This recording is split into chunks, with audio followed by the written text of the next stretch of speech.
Hello, I'm Kate Chabot. Welcome to Sitrep, your weekly look at the big issues in defence and world affairs. Russia has moved tactical nuclear weapons outside its own borders for the first time since the collapse of the Soviet Union. The new location, Belarus, Ukraine's northern neighbour, which was a launchpad for Russia's all-out invasion. This is a huge about-face, really, and very much, I think, epitomises Belarus's transformation from trying to balance between the West and Russia to, Russia's closest possible ally, even though I don't think Russia really sees the relationship as one of equals. Is this the creation of a Soviet Union lite? We explain the growing but complex military ties between Russia and Belarus. In the midst of the Ukraine war, NATO is looking for a new leader. Is Britain's Defence Secretary in with a chance? And how much does it matter anyway? And it's not always easy with 31 allies to keep the family together. NATO is not an orchestra which can play without a conductor, and the job of Secretary General in keeping the family together is an important one. And we hear from Estonia, where British troops lead NATO deterrence, about the Baltic states' latest threat assessment. Russia as a threat will never go away. They still have the same approach as during the Second World War. So destroy everything and then move and don't care about people. A couple of weeks ago, we heard from Kyiv how Russia had begun pounding Ukraine with air assaults every second night. Now those attacks have become daily and sometimes in daylight hours. But far less noticed has been a military manoeuvre by Moscow that could become hugely significant. It has begun to move tactical nuclear weapons to Belarus. A few years ago, this northern neighbour of Ukraine had a constitutional ban on nuclear weapons, was scolding Moscow for the annexation of Crimea, offering to broker peace. But having been a launchpad for the all-out invasion of Ukraine, Belarus now appears to have completed the nailing of its colours to the Russian mast. It's easy to see Belarus as President Putin's poodle, caving in to the Kremlin to save itself from the same fate as Ukraine. But the relationship is more complex. A recent study concluded Russia's military reliance on Belarus, including for vital supplies, could eventually become a weakness. That study was written by Emily Ferris from defence think tank Rosie. Belarus and Russia have been close for many years. It was probably Russia's closest ally when the Soviet Union fell apart. And they've got a range of sort of framework agreements between the two of them that allowed them to always operate sort of politically and economically and militarily in tandem, really. But over the last few years, Belarus has come under quite a bit of pressure economically. But what happened in 2020 in Belarus really, I think, was the trigger for a much closer relationship with Russia, which is where you had presidential elections, which in Belarus are not free and fair, of course. And the fact that Lukashenko won was very much a foregone conclusion. The security services very violently repressed the demonstrators. Thousands of people were arrested. There were, very significant allegations of torture. And Belarus became a bit of an international pariah. And so that really pushed Belarus to a much closer relationship with Russia. And what followed from there was a slew of sort of security arrangements. They signed a joint security doctrine, amendments to the Belarusian constitution that pretty much allowed Russia and Belarus a high degree of interoperability. And all of this really set the staging ground for Russia to stage the invasion of Kiev from north from Belarus. And is the move of tactical nuclear weapons to Belarus about making them more deployable, or is it just about being seen to be moving them? I think it's probably the latter. I'm sure there are scenarios in which Russia might consider the use of a tactical nuclear weapon. I'm sure we could all envisage what they might be. For now, I don't think that's so much the reality, but certainly the projection of power to demonstrate that Belarus is entirely willing to host Russian nuclear weapons, which is something that, by the way, Lukashenko had for years tried to push back on. He was always saying that he would never host a Russian military base.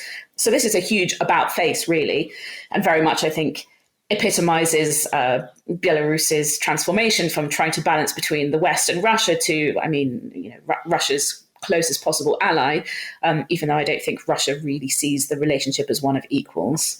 And certainly I think that's a cause for extreme concern from Lukashenko's side. And what is the dynamic here? Who's getting what out of these closer ties, or seemingly closer ties? Well, there are a range of different things, really. So obviously, Russia has the political capital of having a close ally that's also a neighbour. There's the security aspects. So they train jointly together. Then there's the economic aspect. So Russia being the main investor, but it also buys a great deal of refined oil from Belarus.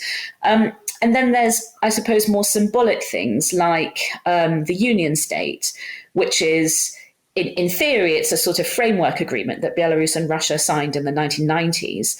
And it was supposed to just sort of bring them closer together politically and economically, and a few security guarantees together. But really, it was pretty meaningless until, I'd say, about 2018, when Putin resumed the presidency. And then he and a lot of the sort of senior administration in the Kremlin started talking quite a lot more seriously about the idea that Belarus and Russia could be sort of unified. So the Union State is progressing. 9 years ago, President Lukashenko condemned Russia's annexation of Crimea, and yet later he allowed his country to become a launchpad for the all-out invasion. He must be softening, conceding to Belarus being part of perhaps this new Soviet Union lite. Well, I think what happened with Crimea in 2014 was that Lukashenko was still at that time trying to present Belarus as something of a mediator. So to suggest that Belarus, as a close ally of Russia, was able to have some sort of influence. Now, obviously, those negotiations didn't really come to anything. And I don't think in the West there was a very serious sense that Belarus was a neutral party in any way.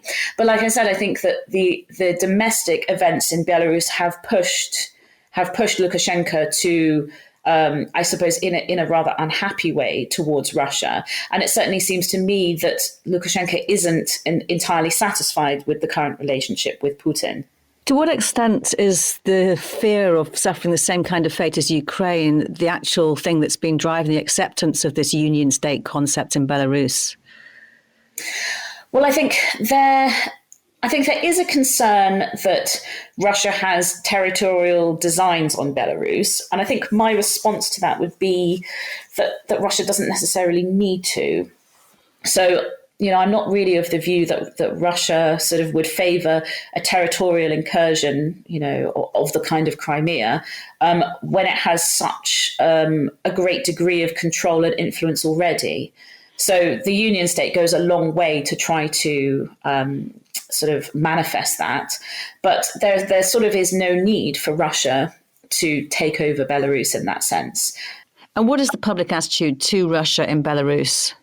The public attitude, certainly from polling that we've seen and from social media discussions, are that I think they're fairly skeptical of their own administration. I think there isn't the sense of at least quite genuine affection for the leader, which you do find in Russia. And yes, I think there is still a sort of a regard for Russia, certainly, although I think the war might have sort of shifted that somewhat, especially I think in parts of Belarus where they were hosting Russian soldiers and there was sort of discussions about the behavior of Russian soldiers there. I think there was a feeling that this war had kind of dragged Belarus into something that it didn't particularly want. And obviously, I think the close relationship historically between Belarus, Russia and Ukraine, ethnically, linguistically and culturally, as well as historically, makes it very uncomfortable, I think, for them to fight against each other. And I think that's certainly something, at least in Russia as well, people have really, really grappled with psychologically. And given the repeated uncertainties about President Lukashenko's health, sudden disappearances from public view, what happens to Russia's military reliance on Belarus if Lukashenko were to lose power? Well, it's very difficult to say because it becomes a real challenge to identify a successor. Now, a lot of people have suggested, perhaps one of his sons. And I think the general consensus is that he might, select his oldest son. I think his name is Victor, who is sort of controls the security services at the moment. And that would be sort of, a trusted successor. But whether this person would be sort of accepted by the public, I think that's something that Putin is certainly watching very closely. But I think that the events of 2020 in Belarus, where there were all these protests and there was a real threat to Lukashenko's power, the Kremlin was watching that very closely. And what you saw was they assembled their National Guard on the border, with Belarus and suggested that they could assist if necessary. But they didn't really intervene, and you didn't really see them actually condemning opposition figures. I think, Russia was sort of waiting to see what would happen, because if the opposition had come into power, Russia would absolutely have brokered a relationship with them. So Russia was very much hedging its bets. If Lukashenko wasn't there, I think, there isn't any particular personal loyalty between them. And I think Lukashenko is quite aware of that. And I wonder if that sort of concerned him quite a lot. Emily Ferris, really good to speak to you. Thank you so much for your thoughts. Absolute pleasure. This is Sitrep. One figure we often talk about and hear from on Sitrep is the NATO Secretary General. As the public face and top diplomat of the world's largest military alliance, they arguably hold a very powerful position in the world. But they're not a decision maker. They are a civil servant there to facilitate decisions by the political and military leaders of NATO countries. Oh, and right now, the job is up for grabs. Jens Stoltenberg is due to step down in the autumn after 9 years and 3 extensions of his term.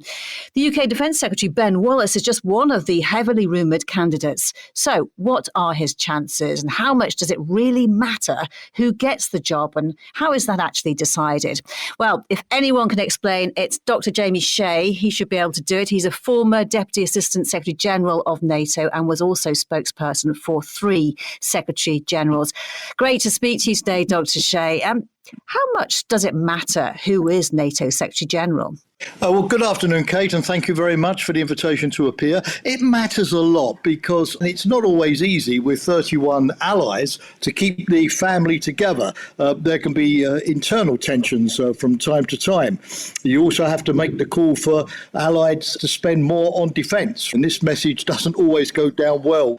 And of course, there is a great need to explain what Europeans are doing for the common defence in the United States, particularly after the Trump years. So I would say that NATO is not an orchestra which can play without a conductor, and the job of Secretary General in keeping the family together is an important one. So who does it, that's important as well. And Jamie, you were spokesman for the last British person to hold the job, George, now Lord Robertson. Did that work in the UK's favour?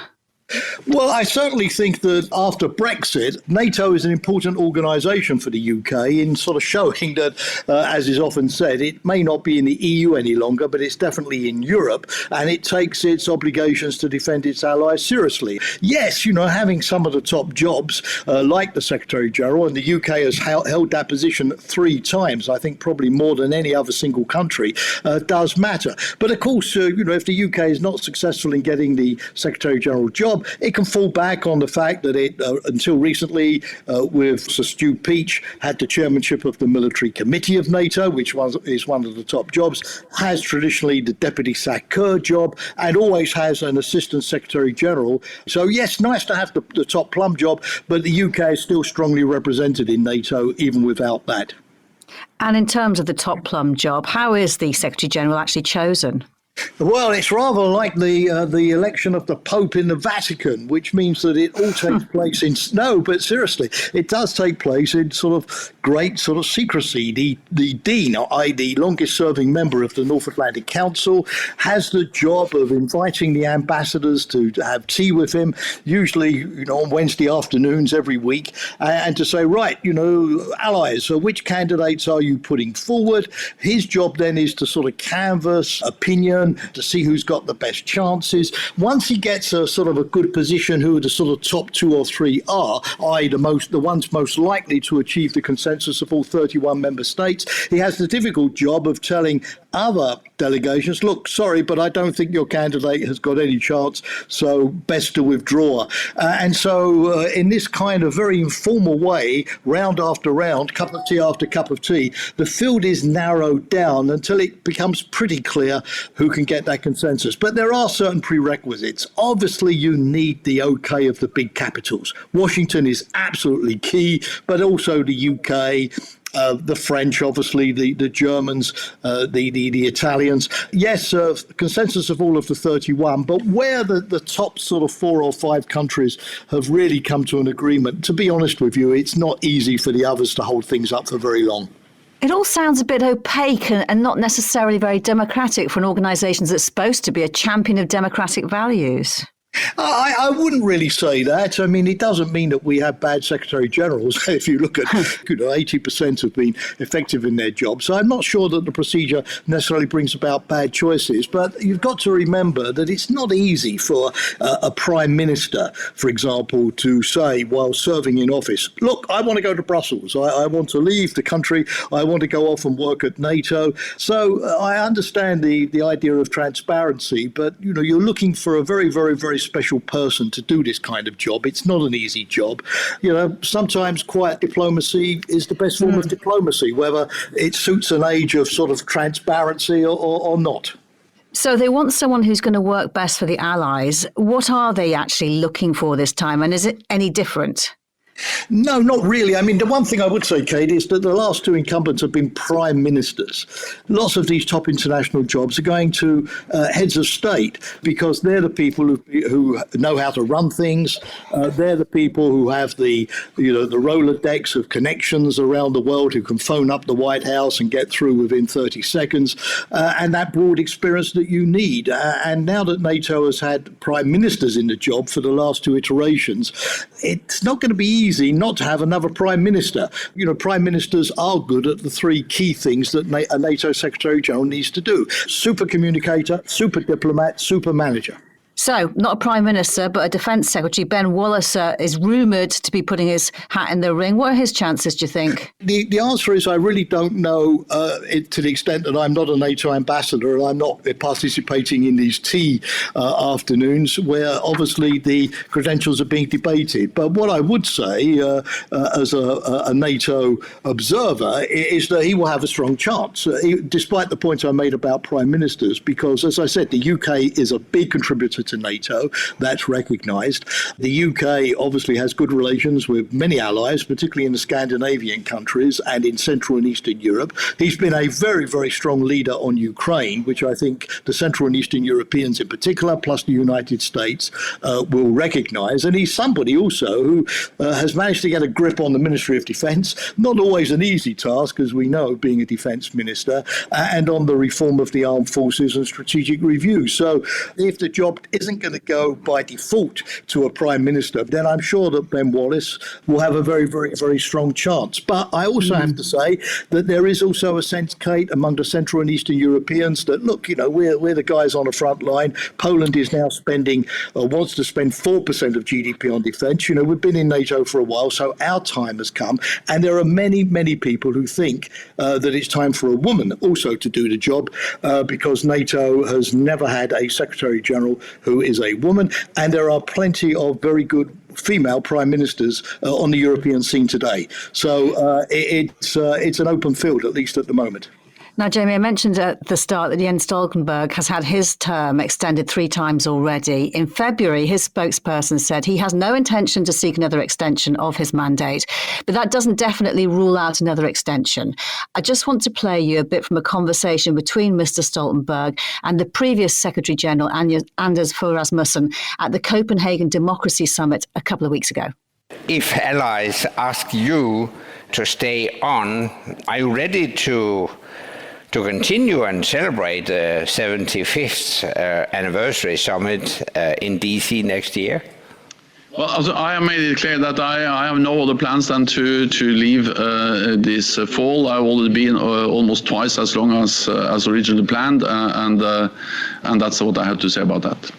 Jamie, what do you make of that? I believe Jens Stoltenberg. He's a very upright Norwegian and he speaks his mind, and he's said that repeatedly. And he has had those extensions. So he certainly, doesn't need to sort of stay on just to prove that he can do the job. He's proved that already. It's an exhausting job. And you see on their faces, Kate, quite frankly, as you do with prime ministers and presidents, the impact of the stresses and the strains as the years go by. And he's still, comparatively young. He can go and do something else with his life. So he said that. And also, to be frank, I feel that, if NATO says, look, we can't find anybody else. There are no other good candidates. We have to turn to Jens because he's the only person who could do the job. Well, I don't think that would sort of speak very highly of the state of alliance politics or politicians these days. Rotation is a good thing in a position. The war in Ukraine is going to carry on for a long time. We've got the US elections coming up next year. Who knows what's going to happen then? We've got the need to bring NATO and the EU closer together. So in other words, there's lots of very big new tasks ahead for NATO. And Jens has been a great Secretary General, but maybe some fresh blood and some fresh legs at this particular stage, rather than asking Jens to soldier on, is what the alliance really needs. And given all of the excellent candidates who are being suggested, nobody is indispensable. General de Gaulle once said, "The cemeteries are full of indispensable people." So I would sort of expect and hope that in Vilnius, NATO's upcoming summit in July, NATO will announce who the next Secretary General is going to be. To be frank, NATO on the one hand has got a luxury of good candidates, but better to have too many good candidates than too few, right? Hear, hear. Dr. Jamie Shea, thank you very much for your time today. Good to speak to you. Thank you. Well, in preparation for that NATO summit, which Jamie mentioned, NATO foreign ministers have been meeting in Norway rather than their usual gathering point in Brussels. Some of the ministers also used it as an opportunity to be seen elsewhere in Europe and do a bit of diplomatic signalling. The US Secretary of State Antony Blinken stopped off in Sweden in support of its year-old bid to join NATO, still blocked by Turkey. From the perspective of the United States, the time is now to finalize Sweden's accession. Again, it's taken very significant steps to address very legitimate concerns. We look forward to this process being completed in the weeks ahead. We have no doubt that it can be, and it should be, and we expect it to be. The UK's Foreign Secretary James Cleverly paid a similar moral support visit to Sweden and also went to Estonia, meeting British military personnel on the ground and aboard HMS Albion. On the ship today, we have personnel from the Royal Navy, the Royal Marines, the Royal Air Force, and the British Army. The recent exercise, Spring Storm, demonstrated our ability to reinforce the battle group to a brigade size, and it tested our troops on Estonia's tough terrain. Well, Forces News reporter Rosie Laydon was at that exercise in Estonia. Rosie, just put this into context a bit, if you will, because Spring Storm has been an annual exercise for quite some years. What's the significance of what James Cleverly is saying there about reinforcing a battle group to brigade size? Well, I think the point of this exercise is it's an Article 5 scenario. So that means the idea is Estonia's been attacked and this is the NATO response to that attack. And Britain has a permanent presence in Estonia, but during the exercise that very much increases and they're testing that ability to bring it in at speed. And we saw that on a number of fronts. So we saw Royal Marines conducting an amphibious landing on the coastline just at Tallinn, and then we saw French paratroopers coming in by air. And this Spring Storm, it has been running for this is the 21st exercise Spring Storm, so it's been running for a while, but it used to be very much a national test of the reserve, whereas now it is this much bigger thing, and they're really just showing that they can expand what is already, the enhanced forward presence. It is a sizable NATO footprint, but they can make it much bigger at short notice, and that's what they were looking at.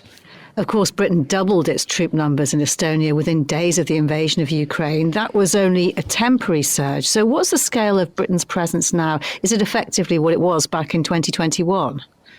Well, pretty much. I mean, it changed for the exercise. So they did make a point of bringing in these much bigger numbers for the exercise. So it went up to 1,500 during Spring Storm, but then it's come back down to around 900. And that is, they don't like to give exact numbers as it does fluctuate depending on the exact units. But yes, it is around 900, which is much more like the 2021 presence.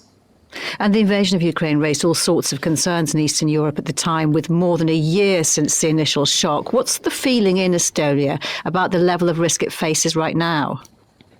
Well, they take that threat very seriously, and they always have. They just don't see Russia as a neighbour that can develop into a friend.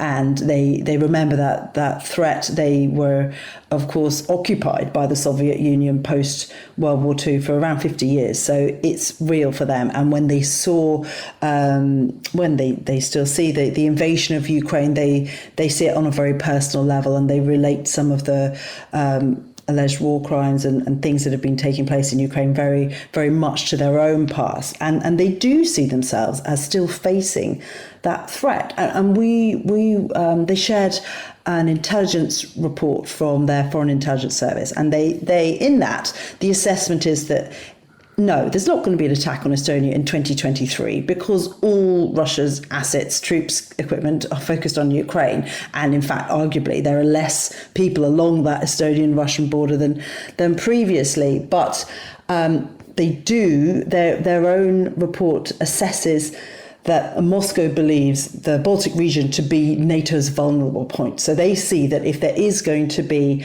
a Russia-NATO conflict, they believe that's going to take place on their doorstep. So yeah, that is a threat that they take very seriously. And what about Estonia's own military readiness? Has that changed significantly since the invasion? Absolutely, yes. I mean, they have been steadily increasing their defences, but we had a visit from the Estonian Defence Minister, Hanno Pevkur, while we were covering Exercise Spring Storm, and he talked about recent government move to increase the army to about 44,000 men, which he said was a third more than currently, and he was talking through all the new purchases and commitments with defence, and that is because of their attitude to Russia and the way they see Russia. They still have the same approach as during the Second World War. So destroy everything and then move and don't care about people. So this is their understanding of war. This means that we have to be more clever. So we increase our wartime structure. We will buy HIMARS. We will have anti-vessel systems. We will have our own air defense. We will have loitering. So we will buy and much more. So this is exactly this is exactly why Estonia has increased our defense spending to 3%. Next year, actually, it will be even 3.2. So this is exactly what we are doing, and then this is exactly why we, advocate also for that the other countries have to do the same, because Russia as a threat will never go away. And are they listening? The other allies, you advocate this. Are they listening to you? Yes, they are. So when we take also, let's say, Germany and Zeitenwende, 100 extra billions. When we look at Poland, of course, the frontline countries, the eastern flank of NATO. They are doing more, and they have to, as Estonia is doing, but also the others. So I see definitely during our meetings with my colleagues that there is a change in attitude, and this is the most important thing. Not only helping Ukraine, but also bringing NATO to a new level. Of course, it's the UK that leads NATO's enhanced forward presence in Estonia. And the minister mentioned that. And he talks about the UK, well, I don't know how seriously he takes it, but he mentioned Britain as his favourite nation. So they do appreciate the level of support there. Because they've worked together for a long time. That history goes back to Afghanistan. And the UK, as you say, has been the lead in NATO's enhanced forward presence in Estonia for 6 years now. It's been a big provider of air policing too. I wonder, though, if privately they are a bit miffed that our military surge that came straight after the invasion of Ukraine didn't actually endure. Well, that's interesting because, yes, I mean, I think their position prior to Ukraine has always been nobody listens to them, that Russia is this huge threat, nobody's listening. And now with the invasion of Ukraine, they feel they're being proved right. And so they were, very much reassured by that doubling of numbers that came in the early response to the Russian invasion. And yeah, you do hear those noises that, the numbers have gone down, and you can see that that is something that they would ideally, I think, they'd like more from everyone. And yes, it wasn't talked about very much. And of course, the UK position is, well, we still have a strong presence here and we can reinforce it very quickly, see, what they're doing in the exercise and so on. But yes, I think there is a bit of a feeling of that.